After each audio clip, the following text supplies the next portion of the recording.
Hello everyone, I'm Kendra Alia here with Karen Professional on YouTube, and I am excited to show you all how I create my copper melt on curly hair.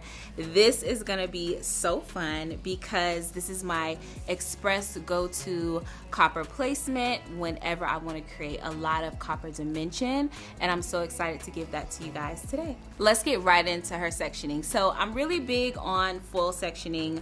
My whole concept is the bigger the section, the more foils I'm gonna place. The smaller the section, the less foils I'm gonna place in that section. So I'm gonna show you all how I like to section the curly hair off for this copper melt. Now I have this little trick with sectioning the hair off, and basically I'm going off of the tip of the ear, and that's where I want to start my sections in the back. And it's basically just a way for me to shift the placement of the foils.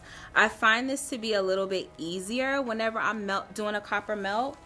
And what happens is the placement shifts to where if the client's curly hair is up, down, or in any type of style, you're gonna still see that dimension.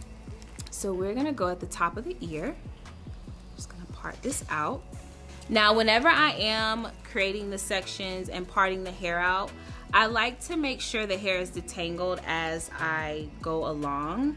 I think this is just helpful when you do get to the foiling process with curly hair. To me, it just makes life a little bit easier. Now, you can detangle while you're foiling, but remember, you want to be mindful of the time that your foils are on the hair. So it's always best to kind of detangle prior to your sectioning or as you're sectioning. So I did divide this section in the back into two, and I just have a part coming right down her nape area. And now I'm gonna still use my section where I am parting above the ear. So right at this point, I'm gonna drop down below the crown and come all the way over to the other side of the ear.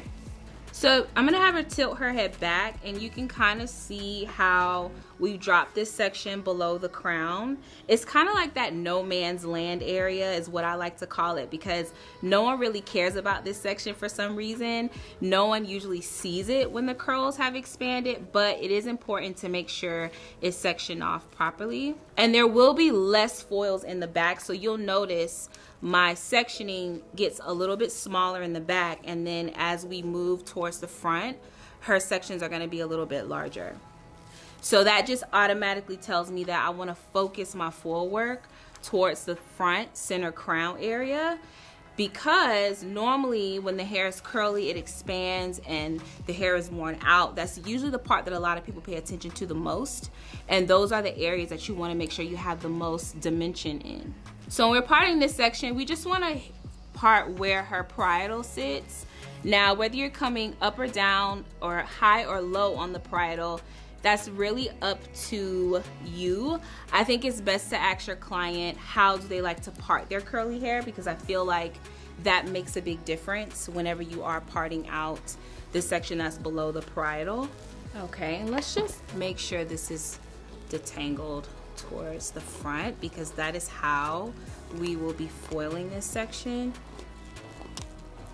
which is another good tip depending on how you're gonna foil the hair. Sometimes you have to brush the curls in that way or in that position to make sure the hair stays detangled. I think lots of times we are not focused on the health of the hair when we are coloring, and I feel like making sure the hair is detangled is a part of keeping up with the integrity, because you don't want to feel like you're pulling too much when you are foiling your client's curls. Okay, so these are our 6 sections. So like I said earlier, notice that these are a little bit smaller and these sections are a little larger, so that automatically tells me and my coloring brain that I'm gonna have less foils in the back, more foils in the top crown area. Okay, so usually I like to start in the back of the head. It's just a thing, I don't know why. It's not necessary, but a cool thing about this placement is that I like to create face framing around the entire head. So my initial foil in the back is going to connect to my foil that's below the parietal, and it's going to be raised almost seemingly looking like a U shape around the head. Again, that's going to raise my face framing, but also create the light I need just in case we get into different styling with the curly hair. So we are going to start with a nice zigzag part. Now, questions about zigzagging. Zigzagging is kind of like this. Get in a groove with your hand motion, but your zigzag does need to be balanced and even, because if not, you will run into the placement being not as cohesive. Okay, so we're gonna start at the bottom and we're gonna work our way all the way up to the top of the ear. Okay, so whenever I'm zigzagging along the hairline, and this is pretty much standard across the board with curly hair, I am raising it slightly. So as you can see, I'm not coming down on the hairline as close as I can, but that is what you want whenever you're working with curly hair, you're doing dimensional foiling. And then I'm going to go ahead and come down and weave all the way through this section. So now I've created light on the hairline, but also interior, and I'm gonna pull up towards the zigzag line to kind of create that graduation. That's actually a really good tip whenever you're doing dimensional foil work. Sometimes the way you even position your foil will determine how smooth that grow out is from the root area before you even get to toning. And so because her hair is a little bit shorter and it's not quite shoulder length, I will not be teasing along the hairline, because again, I want to make sure I have as much light as possible if in the event she decides to wear her hair in a style. But with that being said, I still want to feather up into her scalp area just so that I can create another layer of blending with doing my foil placements. For this project, we use Simply Blonde Beyond Bond Lightener with 20 volume at a 1:1 mixing ratio. And we all know the best tip whenever you are foiling curly hair is to make sure your hair is oversaturated within the foil, and you want to make sure that you kind of get in the groove of those curls. So use your brush to your advantage. That's what it's there for. And make sure you work that lightener through the hair. So I will only be placing 2 foils in this area. My next foil is gonna be a very fine slice. So I'm just gonna do a slice right above that zigzag part. And then I'm gonna create another slice within. And it's very soft. So it's something that you can definitely see through. Okay, but remember, slices are gonna give you more brightness and more light. And that's what you want in the back, considering we're not doing as many foils.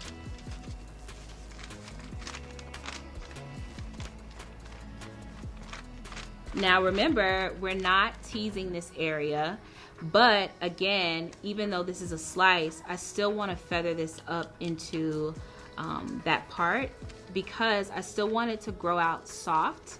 Even though we will be doing some toning tricks and techniques, you definitely want to incorporate blending and diffusing and melting at every step whenever you are creating dimension with foils.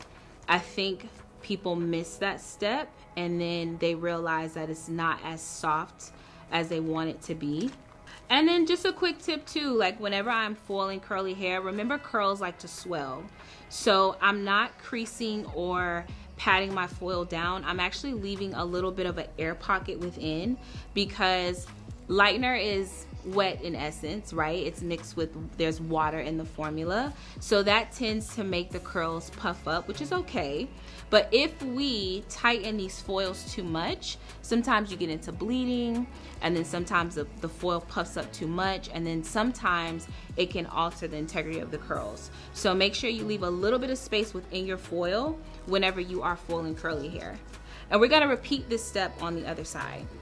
Okay, so we have our 2 foils on each side. So it's just 4 foils that we've done in the back below the nape area. So what I've done is I've combined the 2 sections that we initially parted off, And I'm gonna actually just go through this entire section, and I'm gonna give it just a nice good weave and a slight tease to soften.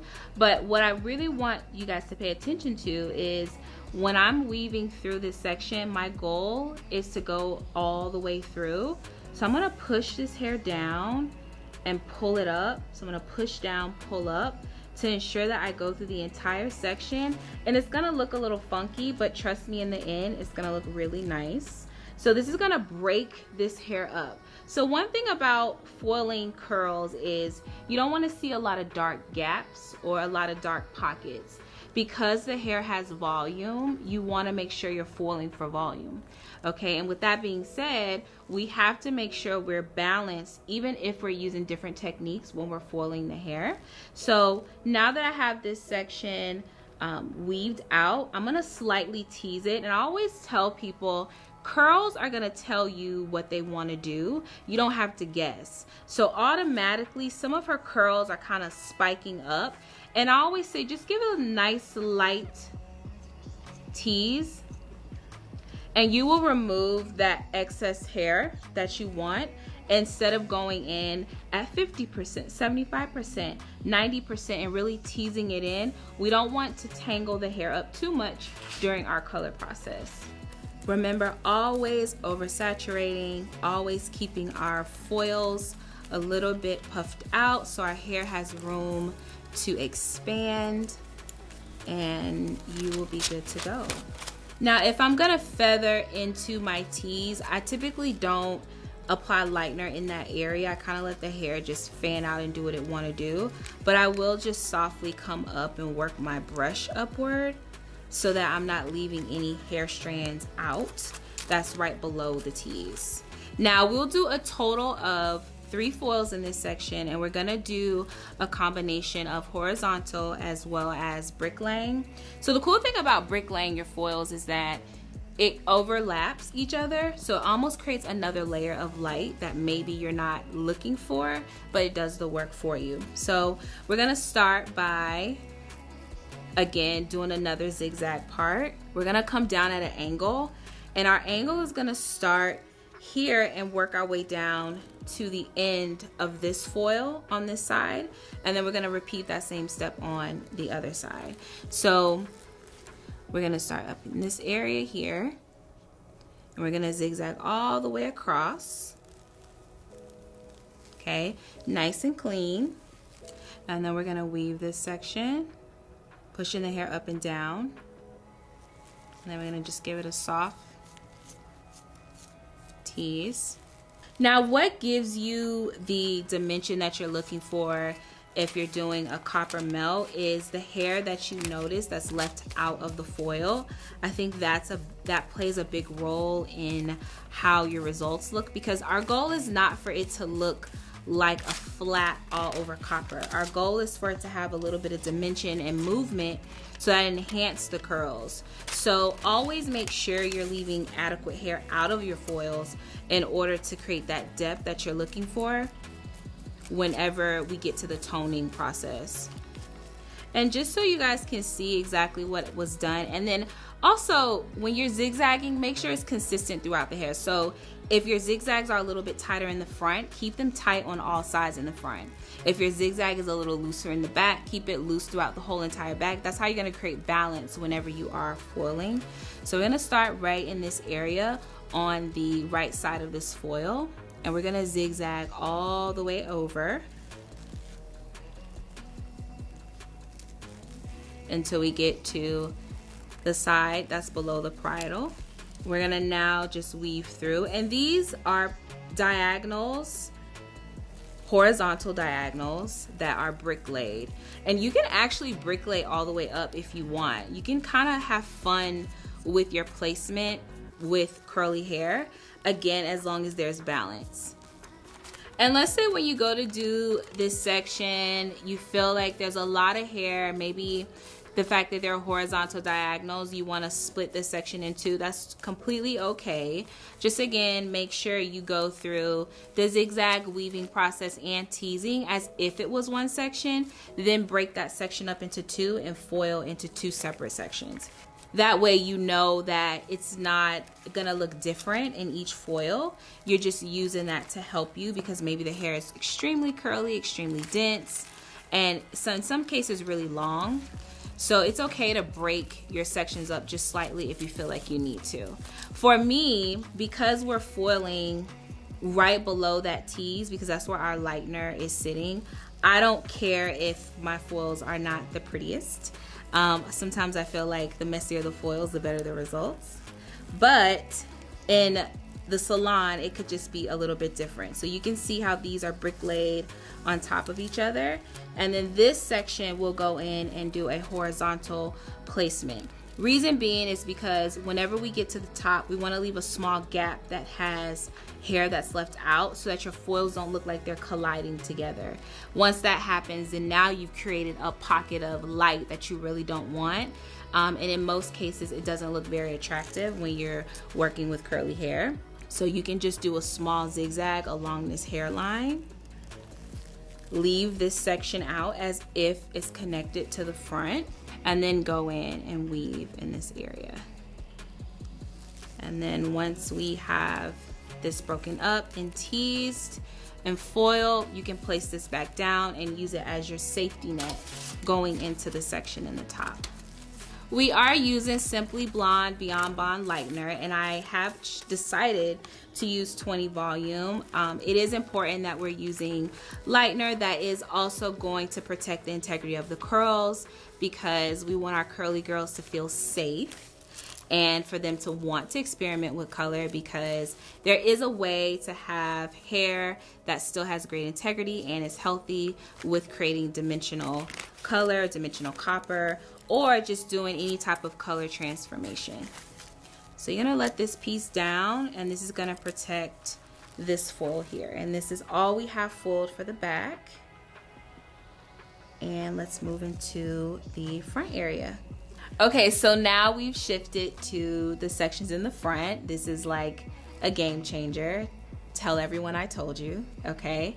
So with the sections that are below the parietal, remember, we're gonna connect this face framing piece to what we've already positioned with her foils in the back, but we're really gonna raise the bar here. So what we're gonna do is come again right at the top of the ear, and we're gonna zigzag high. So forget everything you've learned about face framing. Just kidding, don't forget everything that you've learned. But with curly hair, remember, we're dealing with volume and we're dealing with coils. So naturally, our face framing doesn't live directly on our hairline. Our face framing lives up into the crown area, because those pieces are what falls. That's what most people see, and those are the pieces that are going to create the light around the face. So I want to raise this section up, and I know it's going to look a little different than what you're used to, but it's going to be impactful when your client wears their hair curly. So once we've raised this up, let's get some elevation towards the face. And then again, whenever I'm weaving through the entire section, because this section is a little bit wider, I want to drop my comb down so that I am not on her hairline, and then we're going to weave through. Now, how you weave is important, because you don't have to go in and do chunks of hair. And in a lot of cases, what I've discovered is that doing chunkier foils sometimes doesn't give you the blend that you're looking for. So you can actually go in very lightly and just piece out the hair, and it's still gonna go through the section, and you're gonna actually have a softer blend. Okay, so we don't wanna tease this section, but what we do wanna do is position this foil up high, a little bit closer to our zigzag part, and just allow the tension of the hair to hold it in place. Okay, go ahead and collect that hair in the center, because we want to give ourselves room to feather up. And just fully saturate.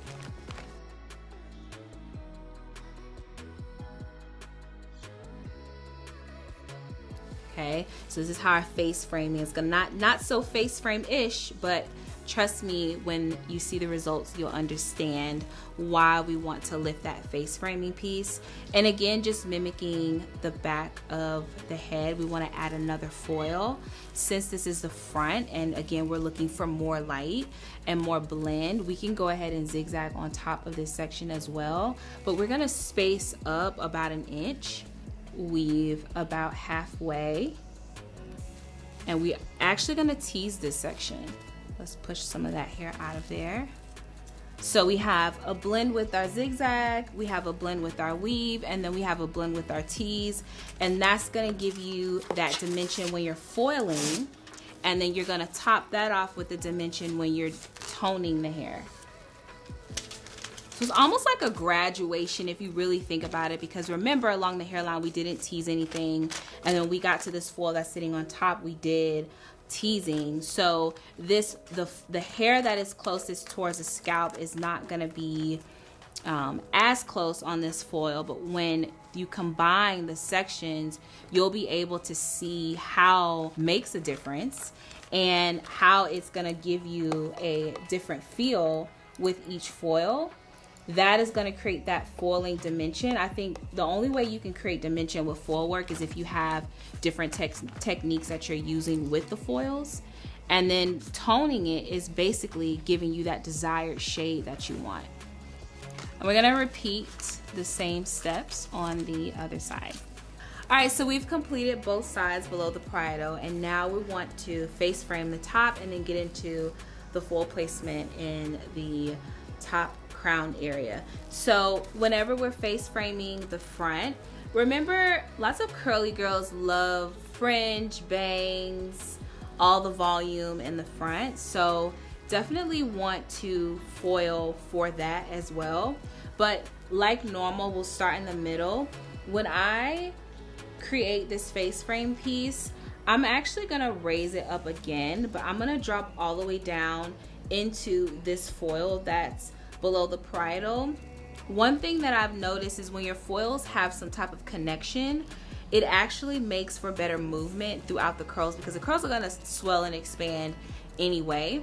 So when I take this face framing piece and I zigzag into this foil on the side, it's almost as if this is very intentional and it's gonna tap into this placement here, so there's no gaps between these foils. Again, there is a little bit of a shorter piece in the front, which could be just face framing or fringe for curls, so we will not be teasing this section. We're gonna do like a nice weave, feathering this lightener up per usual, and oversaturating. So our placement in the top with face framing will be 2 zigzags back to back, and then a slice, a soft slice on top, and that's going to give us all the light that we need around the face. And we'll repeat that on both sides. So now that we have our first zigzag, we're going to come in and do our second zigzag.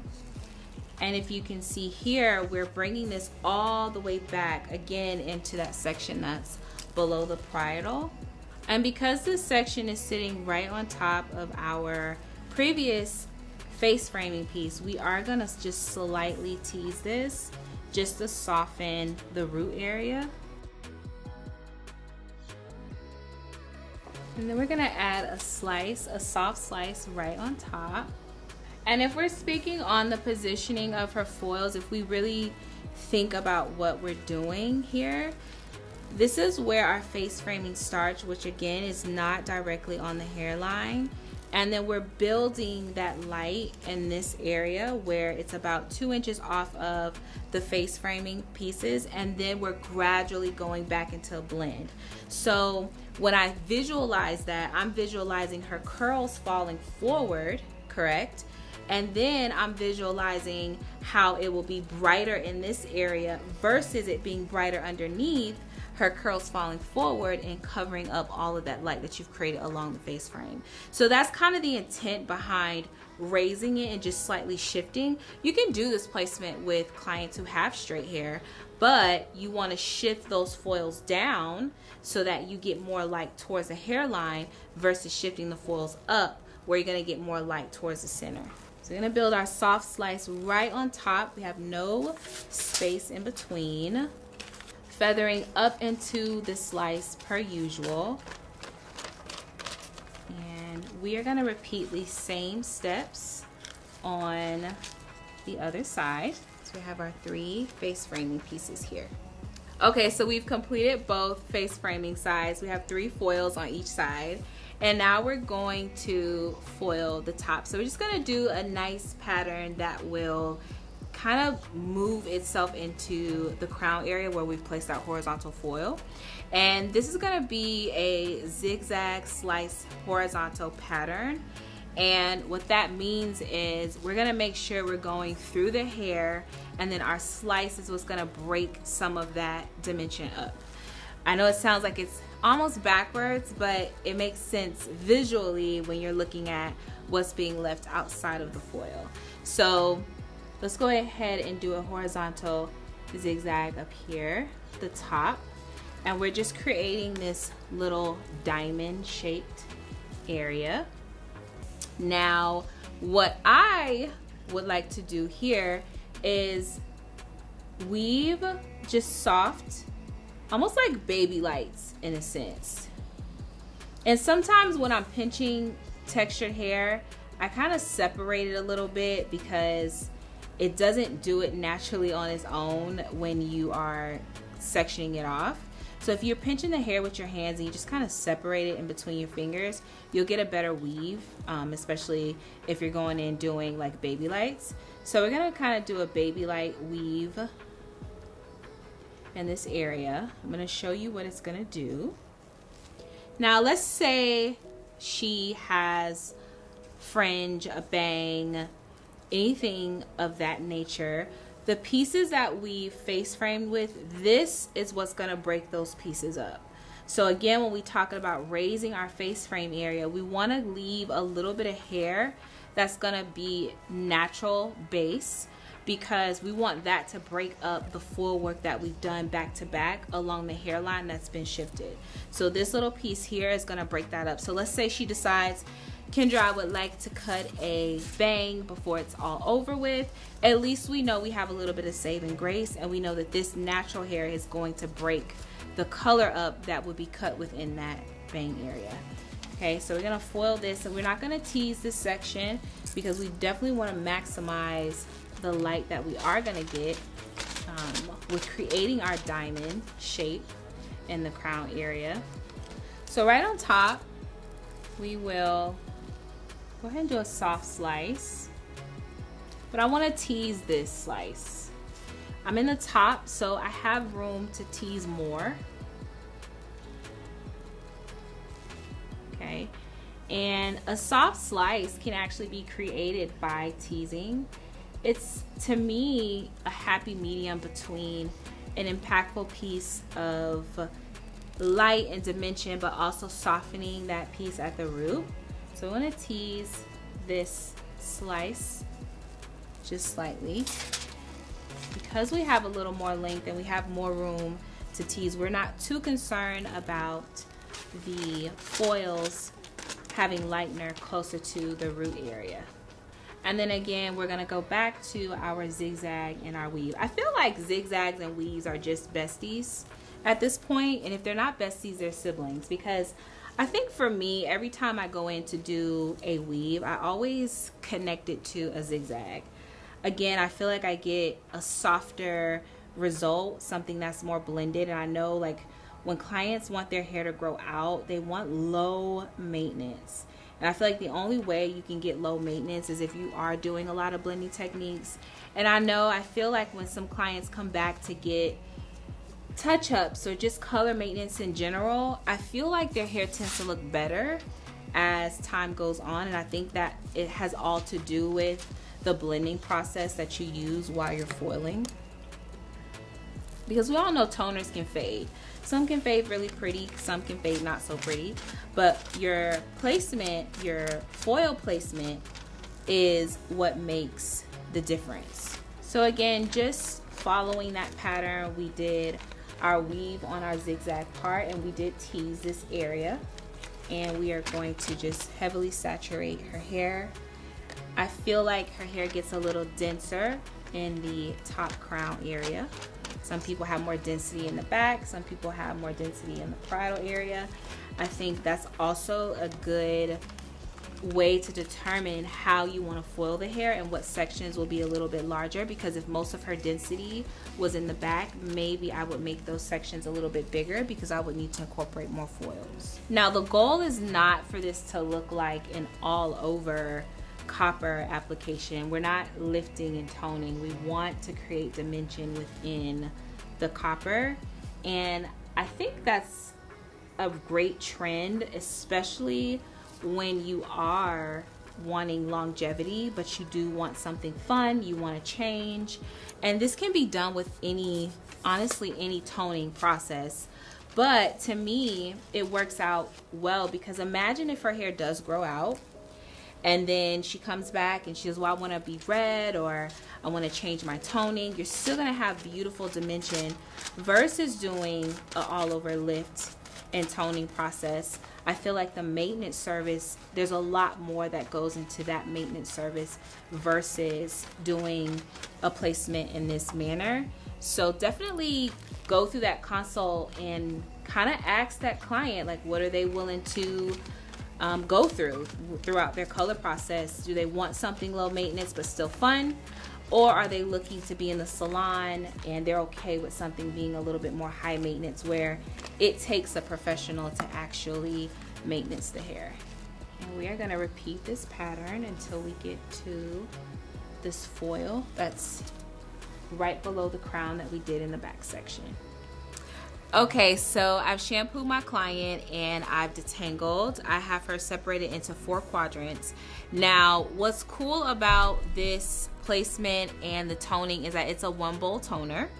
So we've created the dimension within our foil work, and we're gonna just use 1 formula to tone the entire head. I mixed 7 CN, 8C, and 6C permanent with 10 volume.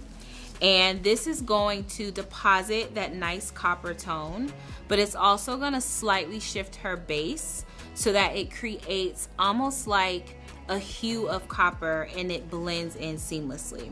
So I have a little trick when I am toning and it is 1 bowl. I like to start with the root still. So I'll go around the entire head, apply the toner to the root, let it process for just a few minutes, and then go back in and apply the rest of the toner to the midshaft and ends, okay? Now, I'm big on, if you start in the front every time. I start in the back, so I'm going to start in the back with my toning. So if I foil in the back first, I'll tone in the back first. That's just my way of coloring. And I think it's good too, because it kind of helps you stay in a natural flow and kind of keep up with what you're doing. In this case, it doesn't really matter, because when we're toning, the processing time is a little bit different than when you're doing foil work. Obviously with foiling, you have to kind of check your foils often, but when you're toning, you're really just applying that shade to the hair evenly. And it's gonna oxidize and tone according to the time that you're leaving it on, without causing any damage or anything like that. So just to keep everything balanced, start in the back when you're foiling, start in the back when you're toning, and vice versa if you're gonna start in the front. Now, when you are toning curly hair, just hair that has a lot of density, try to part the hair in small subsections.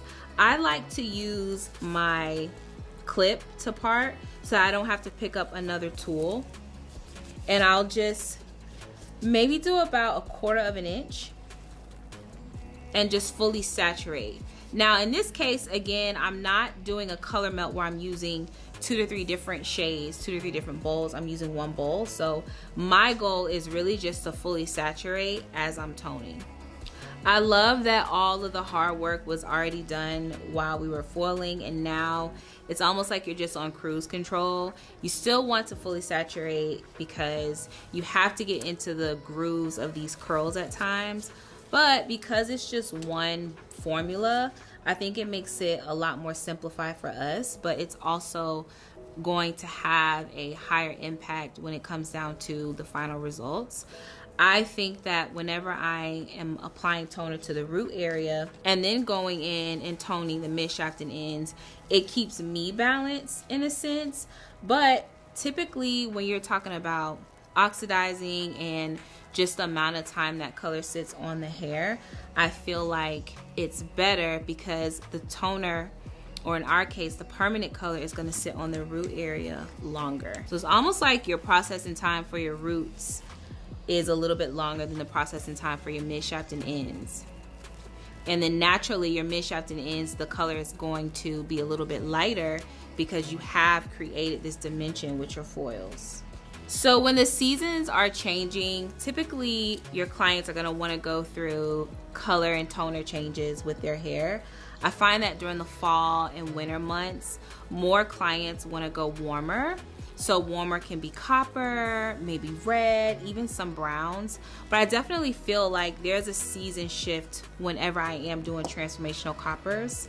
And I feel like the reason why I want to create that dimension with that copper is as soon as the season changes, maybe at the top of the next year or going into the spring, it's a little bit easier to transition from having a dimensional copper into maybe like a warmer blonde because I've already created that dimension within the foils. This is just serving as my toner, even though it's a permanent color. So same thing on this side, and we're just gonna go around the entire head and apply the toner to the root area, and then we'll come back, start in the same quadrant and apply the shade to the midshaft and ends. Again, keeping up with that synchronization of applying color, because remember, we're working off of time at this point. So we're done applying the permanent color, and I like to cross check before I get into applying the copper shade to the midshaft and ends. So I applied the permanent color in a horizontal manner, so just like this. But in order for me to double check and make sure that I've applied it evenly on the root area, I'm gonna part vertical. So if I'm parting vertical, this means that I can fully see what I've done in that section and make sure everything is nice and even. So before you move on to applying the shade to the midshaft and ends, just cross-check the root area first. Sometimes you think you have it all, but maybe you don't. I think as pros, it's important to know you still have to check your work, make sure it's applied accurately. That's what makes you the expert and the professional. And once you're done, you can just move on. So now what I'm gonna do is just take the same shade and apply it to the midshaft and ends. I will start applying with the section that I started with, but just in a horizontal manner. I just wanna make sure I get the copper shade fully through the curls. Sometimes you think that you've applied it evenly and you go to shampoo your client's hair, and guess what? You have spots that are a little bit lighter than others. So I will apply this just kind of sweeping the hair side to side, horizontal, basically overlapping what I had already done and then working my way down. And then once that's done, I will try to smooth the color through and work it in again. So processing time on permanent is 30 minutes. So we want to make sure we give the shade that we're applying to the midshaft and ends its full 30-minute processing potential before we go and shampoo the color out. Now let's say her hair was extremely long, or maybe her curls wanted to spike up right away. What I like to do is when I'm done with the section, I will just put a clip on the end to keep it nice and stretched so that the hair is still in control as it's processing. So we're gonna keep moving through the entire head, applying the same shade to the midshaft and ends. Okay everyone, these are the results of my copper melt. We basically just went in and did a lot of dimensional full work, and when we toned, we use a 1 bowl permanent toner. This is so good for the fall that's coming up. It's also really good for if your clients want to merge into the springtime and have just a slightly different look. We definitely kept the dimension in the full work, and usually when you're going into the spring, clients love to just go a tad bit lighter, but for right now, this is gonna work for this season. So I will see you guys in another video.